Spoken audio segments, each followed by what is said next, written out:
ఈనాడు group సంస్థల అధినేత రామోజీరావు కన్నుమూతతో ఆయన స్వగ్రామం పెదపారుపూడిలో తీవ్ర విషాద ఛాయలు నెలకొన్నాయి. మరింత సమాచారం మా ప్రతినిధి కనకారావు ప్రత్యక్ష ప్రసారం ద్వారా అందిస్తారు.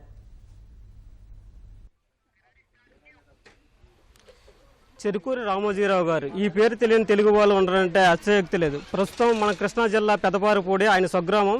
అక్కడున్న ఆ గ్రామానికి అనేక అభివృద్ధి కార్యక్రమాలు చేపట్టారు. దీనిపైన స్థానికులు ఏమంటారో వారి మాటల్లోనే తెలుసుకుందాం. ప్రస్తుతం ఈ గ్రామ సర్పంచ్ ఉన్నారు, ఆమె ఏమంటారో రామోజీరావు గారి మరణం పట్ల ఏమంటారో తెలుసుకునే ప్రయత్నించారు. రామోజీరావు గారి మరణ వార్త విని జీర్ణించుకోలేకపోతున్నామండి. ఈ ఊరికి ఆ విడదీరని బంధం ఉంది. ఎందుకంటే ఈ ఊరు సొంత ఊరు అయ్యండి, పుట్టి పెరిగిన ఊరిలో మేము ఉండి ఈ కార్యక్రమాలు ఆయన ద్వారా చేయించుకోవటం, మా ఊరిని అభివృద్ధి చేయించుకోవటం చాలా సంతోషంగా ఉంది. కాకపోతే ఆయన మరణ వార్తను మేము జీర్ణించుకోలేకపోతున్నాం. ఆయన ఒక అభివృద్ధి కార్యక్రమాల్లో రోడ్లు, సీసీ రోడ్లు వేశారు, వీధి లైట్లు, మంచినీటి సమస్యలు, పాఠశాల భవనాలు, రైతు భరోసా కేంద్రం, పశువుల హాస్పిటల్ ఇవన్నీ నిర్మించారు. ఆయన ఒక అభివృద్ధి చెప్పలేనిదండి. ఆయన ఒక మహా వ్యక్తి, గిన్నీస్ వరల్డ్ రికార్డులోనే మంచి స్థానాన్ని సంపాదించిన మహానుభావుడు. ఆయన ఆత్మకు శాంతి కలగాలని కోరుకుంటున్నాను. సార్ మీరు చెప్పండి, ప్రధానంగా ఈ రామోజీరావు గారికి ఈ గ్రామానికి ఎలాంటి అనుబంధం ఉంది? అలాగే ఆయన ఈ గ్రామం నుంచే ఒక దేశం గర్వించదగ్గ వ్యక్తిగా ఎదిగారు. దానిపైన మీరు ఏమంటారు? రామోజీరావు గారు మరణ వార్త ఉదయం చూసిన దగ్గర నుండి పెదపారుపూడి గ్రామం విషాద ఛాయల్లో మునిగిపోయింది.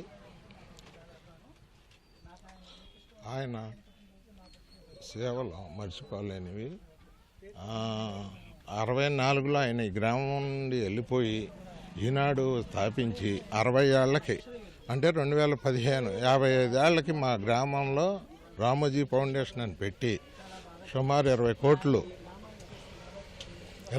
ఖర్చు పెట్టి చేసి పద్మవిభూషణ్ 2017లో ఆయనకి పద్మవిభూషణ్ అవార్డు ఇచ్చి దేశమే సత్కరించింది. అట్లాంటి వ్యక్తి ఈరోజు జరుగుతూ చాలా బాధాకరమైన విషయం, దిగ్భ్రాంతికరం. సార్ చెప్పండి, రామోజీరావు గారు మరణ వార్త విన్న తర్వాత ఈ గ్రామం ఎలాంటి విషాద ఛాయలు అనుకున్నారు? రామోజీరావు గారి మరణం ఈ ఊరికి తీరని లోటు. పెదపారుపూడి ముద్దుబిడ్డ రామోజీరావు గారు పద్మవిభూషణ్ అవార్డు గ్రహీత. ఈ ఊరికి చాలా కార్యక్రమాలు చేశారు. హై స్కూల్ బిల్డింగు, సొసైటీ బిల్డింగులు, పాలకేతనం ప్రైరీ గోల్డ్ నుంచి డ్రైనేజీలు, వాటర్ ప్లాంట్ అన్నీ చేశారు. గ్రామానికి తీరని లోటు రామోజీరావు గారి మరణం వార్త. రామోజీరావు గారి మరణం తీరని పెదపారుపూడి గ్రామానికి తీరని లోటు. వారి పవిత్ర ఆత్మకు శాంతి కలగాలని కోరుకుంటాను.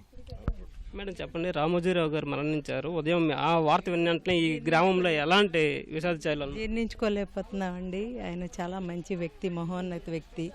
ఆ గ్రామంలో మేము జన్మించడం మా అదృష్టం అనుకుంటున్నాం. ఆయన లేని లోటు.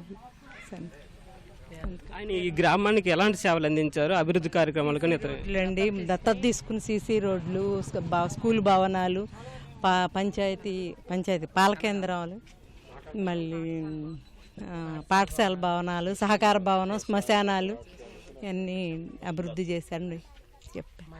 మంచినీటి. ఇది రామోజీరావు గారు గ్రామంలో ఉన్న పరిస్థితి.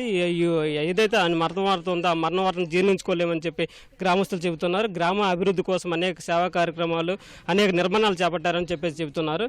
ఇది ఇక్కడ తాజా పరిస్థితి. ఓవర్ టు స్టూడియో కెమెరామెన్ ఎమర్సన్తో కనకారావు, ఈటీవీ న్యూస్, విజయవాడ.